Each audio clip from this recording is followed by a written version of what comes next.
प्रबोधक संघ राजस्थानी शिक्षा मंत्री मदन दिलावर द्वारा लंबे समय से संघ की चली आ रही प्रबोधक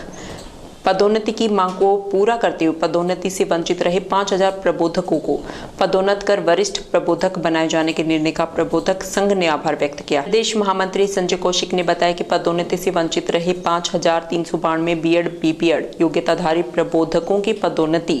करने की लंबे समय से मांग की जा रही थी, जिसे भाजपा सरकार ने संघ की मांग को गंभीरता से लेते हुए शीघ्र पूरा करने का निर्णय लिया है। कौशिक ने बताया कि तृतीय श्रेणी अध्यापक के समकक्ष प्रबोधकों का द्वितीय श्रेणी अध्यापक के समकक्ष वरिष्ठ प्रबोधक पद पर पदोन्नत किए जा चुके 5000 वरिष्ठ प्रबोधकों का कार्य दायित्व निर्धारण द्वितीय श्रेणी अध्यापक के समकक्ष मिडिल स्कूल हेडमास्टर के रूप में शीघ्र अतिशीघ्र किया जाना चाहिए,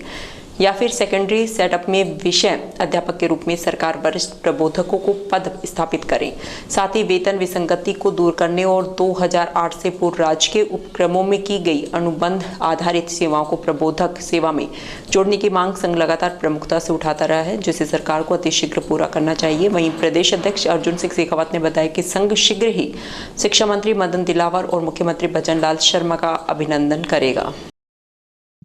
भाजपा सरकार ने आते ही और हमारी जो एक प्रमुख मांग थी प्रबोधक पदोन्नति की, उसको सॉर्ट आउट किया है। 5000 प्रबोधक हमारे पहले पदोन्नत हो चुके थे और 5000 जो शेष रहे थे उसकी हम लंबे समय से मांग कर रहे थे। वो उन्होंने 5 तारीख को माननीय शिक्षा मंत्री महोदय दिलावर साहब ने उसकी घोषणा कर दी और प्रायोरिटी में उस फाइल को आगे बढ़ा दिया है। इसके लिए हम भजन लाल जी की सरकार को, भाजपा सरकार को आभार व्यक्त करते हैं, बधाई देते हैं, धन्यवाद ज्ञापित करते हैं हमारा संगठन, और उम्मीद करते हैं कि जो पिछली सरकार ने हमारी पदोन्नति में एरर जो रखा था, स्पष्ट रूप से सेकंड ग्रेड का पद नहीं दिया था, उसको भी वर्तमान सरकार माननीय मंत्री महोदय उसको सॉर्ट आउट करेंगे। हमारी सरकार से मांग है कि मिडिल स्कूल हेडमास्टर अथवा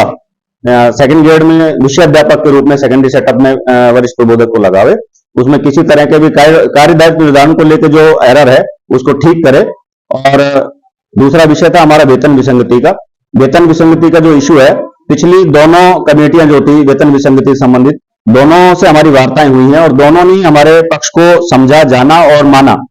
और उसके आधार पर हमने कहा है कि उनकी जो रिपोर्ट है खेमचंद जी की जो समिति और सावंत साहब की कमेटी, दोनों की रिपोर्ट को सरकार सार्वजनिक करे और लगभग 6 से 7 हजार रुपए मासिक का प्रत्येक हमारे साथी को, कर्मचारी को लॉस हो रहा है, वेतन विसंगति सरकार दूर करे। और एक हमारी प्रमुख मांग है कि जो हमारी 2008 से पूर्व की सेवाएं हैं, अनुबंध आधारित जो सेवाएं रही हैं, उनको सरकार प्रबोधक सेवा में जोड़े, ताकि हमारे जो साथी रिटायर हो रहे हैं उनको पूरी पेंशन नहीं बन रही है, क्योंकि उनको 25 साल पूरा नहीं हो रहा है गवर्नमेंट जॉब में। तो इसलिए जो पिछली सेवाएं हमारी जोड़ी जाए ताकि हमारे प्रत्येक साथी की जो पेंशन है वो पूरी बन सके।